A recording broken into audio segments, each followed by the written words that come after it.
You're listening to the AFTERBUZZ TV Network, now the largest new media platform on the web, and your #1 source for after-show entertainment. Very good, Dean Johnson.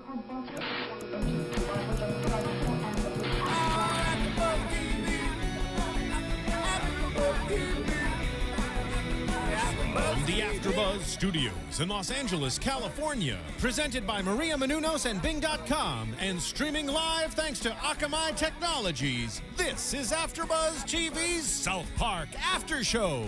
We'll break down tonight's episode and get you all the latest news and gossip.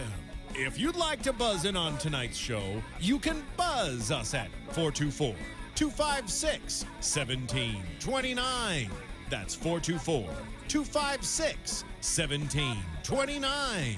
And now, another post-game wrap-up show for your favorite TV show. It's AFTERBUZZ TV's South Park After Show. Yes, it is. What's up, folks? There it is. There's that Primus. There he is. Welcome to Bing is for doing South Park, Season 16, Episode 8, titled Sarcastaball. Ladies and gentlemen, I, as always, am John Barrett. With me, again, as always, the lovely... Hey guys, I'm Kyra Batte. And with me, as sometimes happens... Yes, the Phil Svitek. Also lovely. Of course. Phil Svitek. And this better be your favorite show, as Sir yeah. Richard Wentworth says. Oh, yeah. Oh, yeah. So let's get into this.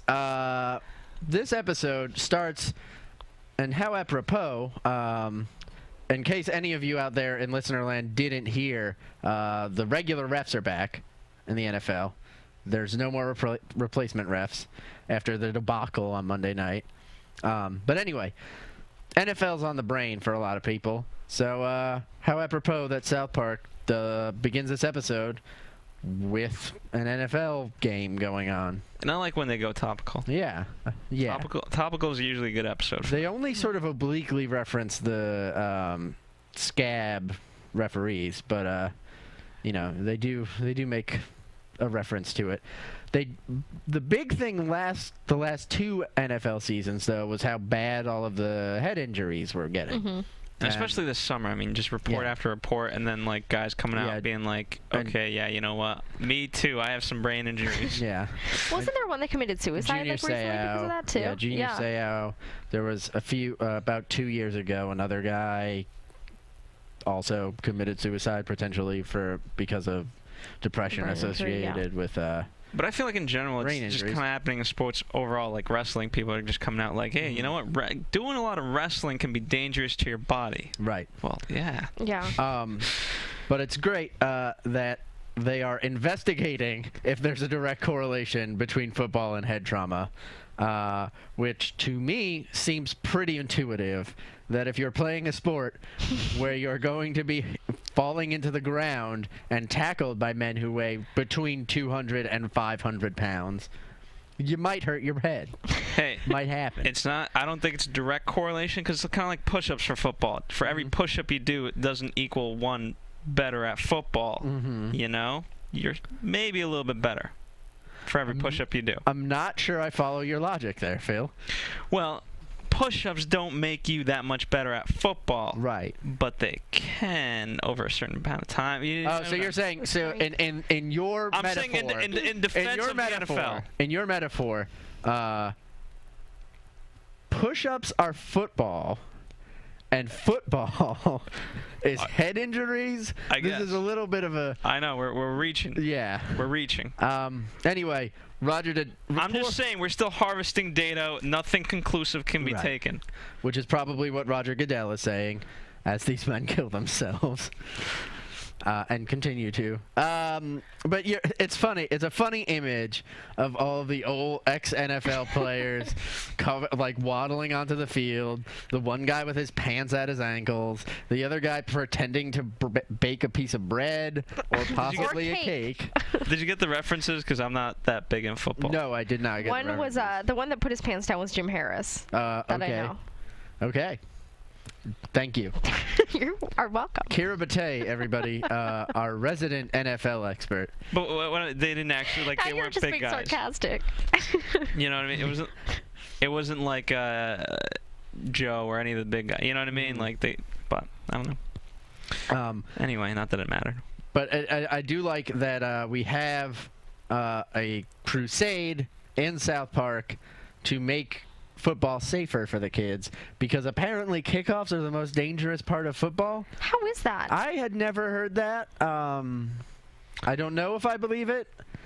Well, if you think about it, people are just running at insane rates towards each other head on, rather than like if you're at the line of scrimmage, I guess you're already, you're not coming at a high enough force. Okay. Whereas this, you have two sides completely going against each other, trying to go as fast as they can. This is Phil Svitek, resident physics professor. Of course. I watch a lot of Big Bang Theory. Right. So. Which is now how they give away physics degrees. It's true. But the idea that there's no kickoffs in football and that's going to prevent head injuries is a little bit ridiculous. Well, I don't know if they said that, but it's a little bit safer. And isn't this like a real thing kind of going on, though? I didn't know that. I know they're like actively trying to make football safer. That is true. That's been on the news for students, high school kids. Kids. They're developing better helmets and all of this. The problem is that from the get-go, you're trained to tackle someone in a really stupid way in football, which is you're just supposed to pile drive them in the chest and knock them down. You're not really going to take a guy down doing that unless you're putting yourself in a position to hurt yourself or them really badly. So they're making better helmets now? That's one of the things that they've been looking into. Well, because you know that whole thing about how they made like cups like way before helmets, right? Well, I mean, if you look at the history of sports, like hockey, just 40, 50 years ago, they didn't have helmets for hockey players. Oh my God. You know what I mean? So we've come a long way. So let's not be down in the dumps about this whole thing. I think we're doing just fine. But basically what I'm getting at is I think they do a very effective job in this episode of parodying the sort of, I'm going to call it a witch hunt, which may not be fair, about violence in football. I understand wanting to keep people from getting concussions because you're afraid they'll turn into blithering simpletons. But also, kids need to be less of pussies. And I think we all... That's John's political agenda. That's right. Kids need to be... Obama, you better run on a platform of making kids less of pussies if you want to win this election. We got Marissa laughing. All right. And we didn't even run the little thing, so that's now AfterBuzz's official position. So, there you go. You guys heard of iTunes? I have, actually. You use it to, like, listen to stuff sometimes? I use it to watch a lot of South Park. Yeah? That's a good thing that you movies can or do. TV shows or podcasts. Yeah. Podcasts. Interesting you mentioned that, because we're making one right now. Did you know that, Phil? I actually didn't, to be honest with you. I thought we were just talking. No, this is getting recorded. Oh, shit. There's a reason Marissa's sitting over behind a computer and playing with dials. Oh, I thought you paid the two girls to be here. No, that was the other time, Phil. Oh, snap. That's right, folks. We spent all our money on that. Now we're trying to recoup by doing this. Exactly, by doing this. And you know how you can help us recoup this? By going onto iTunes, going into their little podcast app in their little app store, and you can rate and comment on this show. I hope you didn't say rape. I said rate. Okay, rate. Rate. Got it. Not the other word. Comment. Say nice things about us. Say mean things about us. Whatever. Help us help you. If you're going to say mean things, do it sarcastically. Yeah. Please. So it sounds good. Also, point them towards our former co-host, Jack Waz, who is an ape of a man and smells. I'm getting you started right now. Anyway, tell your friends. Keep the lights on here at AfterBuzz TV. Do your part, you lazy bastards. So, speaking of lazy bastards, speaking of Jack Waz, and just how lovely and not smelly and pleasant to be around he is, Sarcasm plays a big role in this episode. And if you didn't get it, I was being sarcastic with all those nice things about Jaguars. I hope he's watching. I feel like the current generation is a little bit more sarcastic than most. I feel like we're growing up with a lot of computer nerds, and they're just snarky and sarcastic little bastards. Yep. And we're all living in 17 different layers of irony, and we can create sports based on sarcasm. Oh, why don't they wear bras and play with a balloon and hug and wear tinfoil hats? See? And now there's a sport. I just invented a sport, much like Randy Marsh did in this episode, using sarcasm.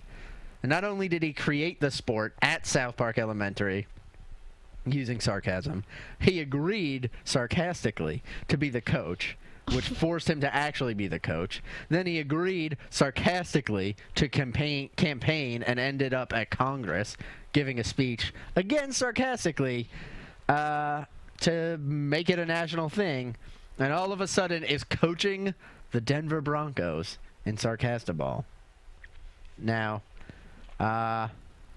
sarcasm. Well, I think it stems from the fact that people just want to make decisions fast. They didn't want to make the wrong decision, and so if you sarcastically bring up, and there's different the good with South Park. Obviously, they parried it to an ultimate level, but there's some people who are less subtly sarcastic than others. And so you could be, seriously? Wait, this is good? And it, bless you, John. Thank you for trying to hide it. But I feel like it also shows how easily people are influenced. You know, too easily.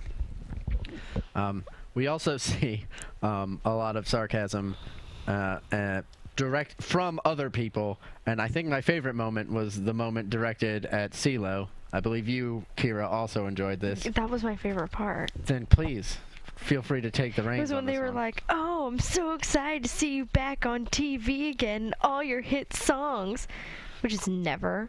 No, sorry, the line was, "I'm a big fan of all your hit songs." Of all your hits. Which was his hit song? Oh, that one. Right. Whatever it was. It was. Yeah, it's that's called like the only song. You. Oh yeah. Okay. It's a bad we're an explicit hit song. Oh, we're an explicit podcast. I can say the F word. Yes, the song was It was called "Fuck You." I didn't know we were explicit. Yeah, we're explicit on iTunes thanks to Jack Waz from way back when. Yeah, Jack Waz. Jack Waz is a great man and a bastion of stuff. Yeah, and isn't filthy at all, and loves children, and has never killed a man. See, my favorite part of the whole episode when it just went from one sarcastic it just enveloped everybody of like, hey, let's take a commemorative photo of how great the sport is. Yeah. You know, and you know, back to your point about the scab refs, you know, and congratulating them, and just 1, 2, 3, all the way up to that CeeLo joke.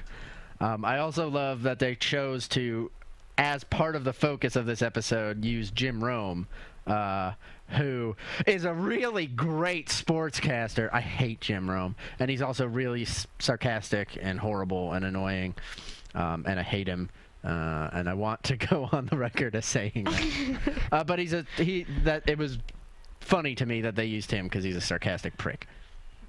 Fair enough. And really a shining example of everything that's wrong with sports journalism. Is him. He's really horrible. One of my other things, the big crux is that being sarcastic ruins your brain in a very similar way to football, apparently, because by the end of this episode, Randy Marsh is a blithering idiot. So much so that he drives to the Sarcastaball game through the crowd, presumably, onto the field and kills a kid. And this is what sarcasm can do, guys. I don't know about you folks. Have you ever killed someone just from sarcasm ruining your brain? No. Here's the alarming thing. It seemed more guy-prone. The women weren't really getting in on the sarcasm. Well, because boys are so sarcastic. All the time. We're not. Phil, have you ever killed a child with your sarcasm? To be honest with you, I think I think So I've that's a gone yes. I've gone to extreme levels of sarcasm where it probably hurt people's feelings. And a child died. A child could have died through So- the butterfly effect of all of it. So you've heard it here first, folks. Phil Svitek has killed children with his sarcasm. Yeah, but let's really blame sarcasm. That's the deeper issue. That's a great idea. Let's just pawn all our problems off on sarcasm. It is a good idea. So you're saying you've never... Are you... Absolutely not. I'm barely sarcastic, though. That's why. See, women are not sarcastic. Marissa, are you sarcastic? Marissa's never... I don't think so. No. Yeah, Marissa's never sarcastic. I don't think I've ever met one girl to be sarcastic. I'm never sarcastic either. I know you're not. But what about like when girls are mad at you and they're like, "Oh yeah, nothing's wrong." It's not... That's But that's like, not really. They're just crazy. That's just lying. That goes, Yeah, you're right. That goes beyond the realm of sarcasm and into a new... Women be crazy, guys. Speaking of women being crazy, Yes. remember how Butters got all misogynistic and homophobic by making everyone drink his cum? Yeah. Let's just get into it, folks. Butters, who becomes the leader of the Sarcastaball team. Quite possibly the greatest story arc I've seen. This in is South definitely Park. it's definitely my favorite Butters story arc. No, that might not be true. I do love him killing 11 people at the tap dancing competition. And then didn't he have that his whole show, like the Butter show, that one episode, and it was about how like his dad like being gay. But a long time ago. I don't know if that was a good one though. I mean, there's so many good ones, but the fact they subtly opened up with him.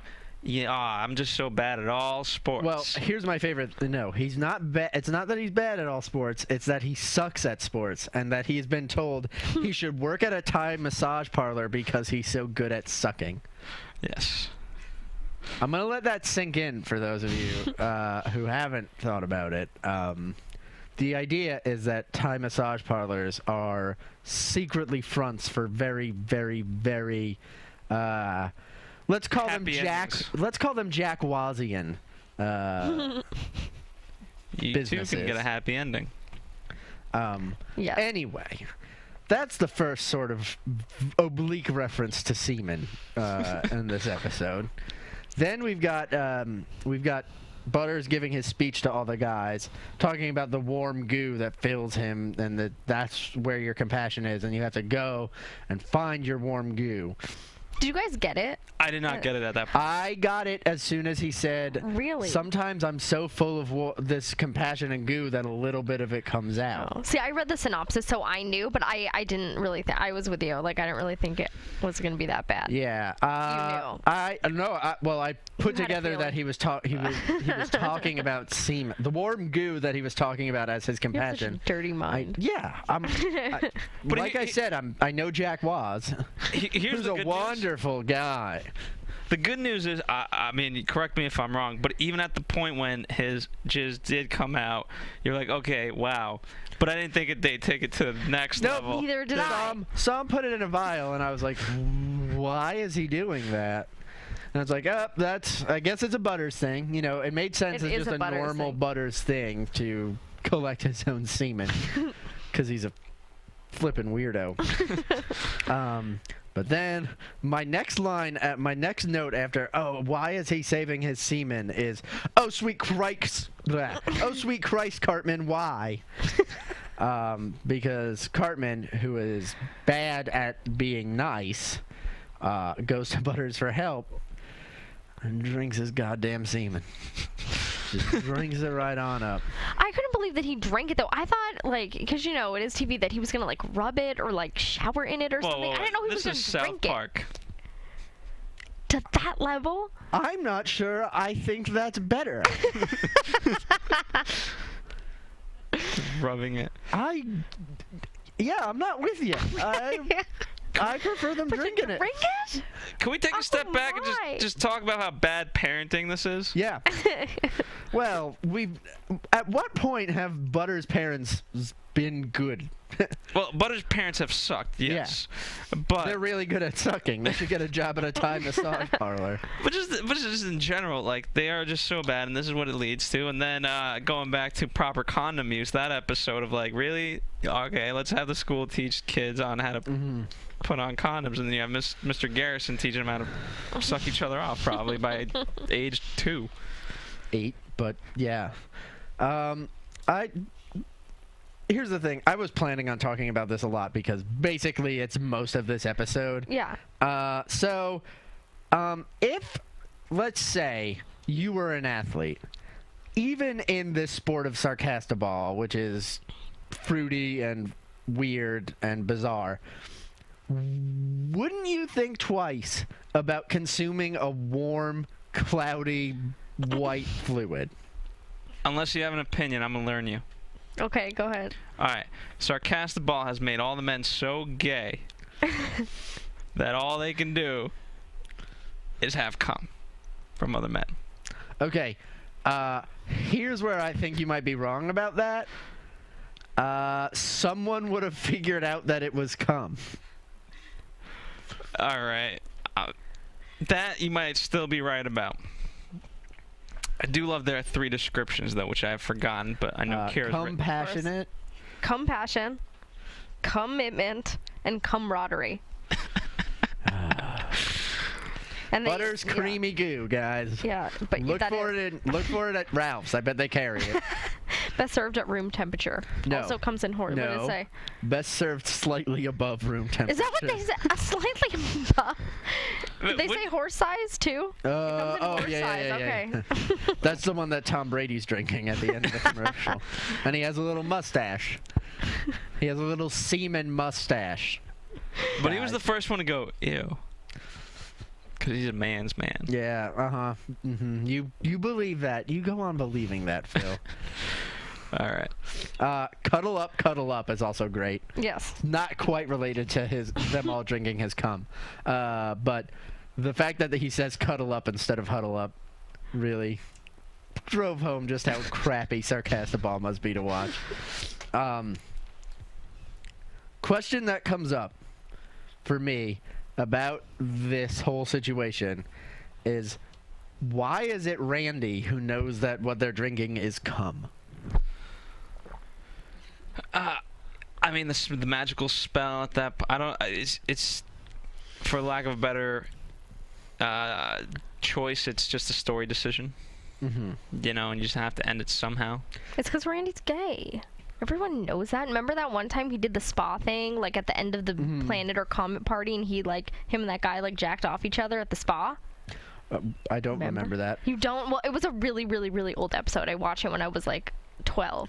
Yeah, that was the whole underlying meaning. Of course, Randy would know. He also he was Metro at one point. See, and he was the leader of the Metros. He was also covered in his own semen in the episode where the internet goes off. That's true. Well, then he would know. Ectoplasm. And just in general, he created it, therefore he can be the only one to destroy it. I don't know. Maybe a little too deep. I also just want to bring up just how goddamn funny Butter's shouting, "More of my creamy goo came out!" Because that's gross.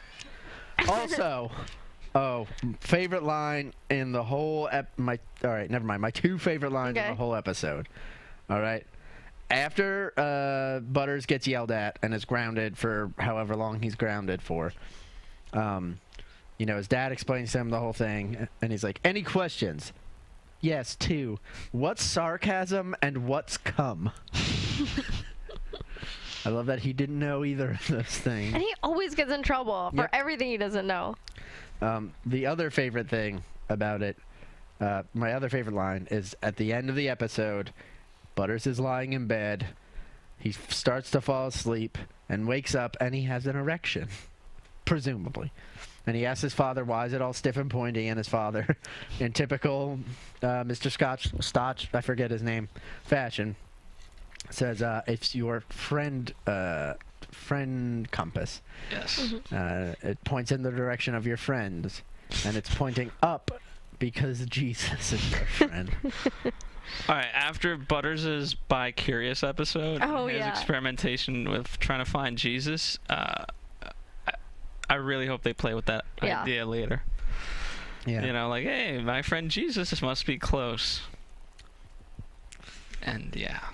Butters needs to be, super gay and super into Jesus by the end of this season. His sexuality is gonna be so confusing when he hits his teenage years. He is not gonna know what is what. I feel like, I mean, just granted, if this was a real thing, and I feel he's the type of kid who would just end up in an orgy. Yeah, he will. By like 14 and just be totally sexually liberated by the time he's 16. Yeah, he probably is gonna be pretty. We're getting into prediction territory, and we've skipped a step, which I'd like to come back to, and that is, AfterBuzz TV News. go. Okay, so Todd Starnes from Fox, aka, as John says, Butthole McGee, he suggests South Park should be investigated for blasphemy. All right, so there's this video captured if you guys want to watch it. It's called Right Wing Watch, and he has some values he would like to say on the voter summit. So he comes out and says, we condemn anyone who denigrates religious faith, right? Because there's this anti-Muslim film. What is it again? Innocence of the Muslims. Innocence of the Muslim. Okay, so he says, and I quote, well, that's good, but my question is, when has the administration condemned the anti-Christian films that are coming out in Hollywood? Where are the federal investigations into shows like South Park, which has denigrated all faiths? So he has this huge outrage of, attacking people of the Christian faith and people that are subjected to this humiliation. In fairness to Todd Starnes, let me just say, Todd Starnes, you're a genius. And everyone is definitely going to get on board with attacking South Park because South Park is super anti-Christian. I'm done. I'm actually so angry at this idea that I'm not even going to pretend to be sarcastic about it. It's stupid. Well, I think it brings up Stan's point about, like, okay, we have the economy to worry about, we have X, Y, and Z politics to worry about, but no, let's worry about the children's safety in football. Exactly. It's a little bit of a, it's crappy. This is my opinion on all of this. It applies to Innocence of the Muslims. It applies to people being offended by Innocence of the Muslims. It applies to people being offended by South Park. If your faith isn't strong enough if you can be offended by jokes at your faith isn't strong enough. I think that's a sort of, that's where I fall on it. If you want people to if you think we should pass legislation to stop people from making fun of your faith, you're not secure in your faith. All right. I don't know if I'll side either way Comments? with you. So in the end, it turns out the only investigation going on around this Innocence of the Muslims film is they have this concern about some of the filmmakers who violated the terms of probation. Well, yeah, the filmmaker of Innocence of the Muslims has been arrested multiple times for bank fraud and credit fraud and identity theft. So he's, he's also a lunatic, and I think an Israeli expat. I'm not sure. So there's a lot of things to be taken with a grain of salt about. Gotcha. Him as a filmmaker. Yeah. Okay, filmmaker. So anyways, that's exactly what I thought. I was like, well, that's the whole reason of the investigation. I don't think we're looking into any kind of violation of speech and how Obama is like the film critic of the world or anything like that. So anyways, and again, we were just talking how it's some amateurish YouTube video anyway, and I don't know how he goes from that to suggesting that South Park should be investigated from the federal government for blasphemy. If I believed that Innocence of the Muslims was being investigated for being anti-Muslim, I'd say he has grounds to stand on, and I 100% disagree with him anyway. Yeah. But regardless, think about who is watching South Park. Sarcastic little assholes like us who aren't going to change regardless of an investigation or not. Right. So. Amen. Amen. So Todd Starnes, if you're watching / listening, you're a butthead. Butthole McGee, as you say. You butthole McGee. You and your Yeah. whole network. Oh yeah, and I saw Book of Mormon. It was awesome. Oh, I hear great things. That was really funny. You should see it. I want to so bad, so I might have to I'll just... try to get you tickets. There you go. Maria saw it on premiere night. Oh, okay. Son of a... I think it's time for some creepy theremin music. What do you guys I think so, Oh, too. yeah. Your AfterBuzz TV prediction. Predict something. I'm hoping that within this season that they're going to do something with the presidential election, I'm sure. Of course they will. Predict something. Just to piggyback off of that, last time they had the election, they had the amazing episode post-election. You know, and that, they literally did in one day. Yeah. So that's just fantastic. Well, Kind of. Well, it's always... The election's always a Tuesday. Their show always airs on a Wednesday, so it's always going to be... Yeah. So I would love to see one like that. But I'm trying to think what's really topical right now in terms of stuff. They could touch on Batman, I guess, if you really wanted to go dark. Ooh. Ooh. Part of the pun there. Ooh. So we'll see. I don't know. Predict something. I think we're going to see them get into innocence of the Muslims. I think it's going to come up. Wow. I think it's a thing that they have to address because they've tried to show the Prophet Muhammad on South Park, and it's been vetoed. Anyway, that's our time. Oh, you know what? They're gonna make fun of they're Honey definitely Boo going to make fun of Honey Boo. No. I'm gonna bring this up. They're not gonna do it, but I would love to see Ted versus Towley as an episode. They won't do it because it's gonna make them seem too obsessed with Seth MacFarlane. Interesting. So. Anyway, folks, that's our time. Thanks for listening. Tell them where they can find you. At Kyra Batte. Here on other AfterBuzz TV shows at AfterBuzz TV on Twitter. Find me at J. Dugan Barrett on the Twitters. Tune in next week. Same bat time, same bat channel.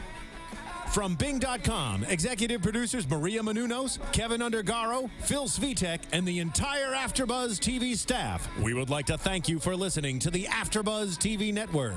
To watch or listen to other after shows and post comments or questions, be sure to visit AfterBuzzTV.com. I'm Sir Richard Wentworth, and this has been a presentation of AfterBuzz TV. Buzz you later. The views expressed herein are those of the hosts only and do not necessarily reflect the views of AfterBuzz TV or its owners or principals.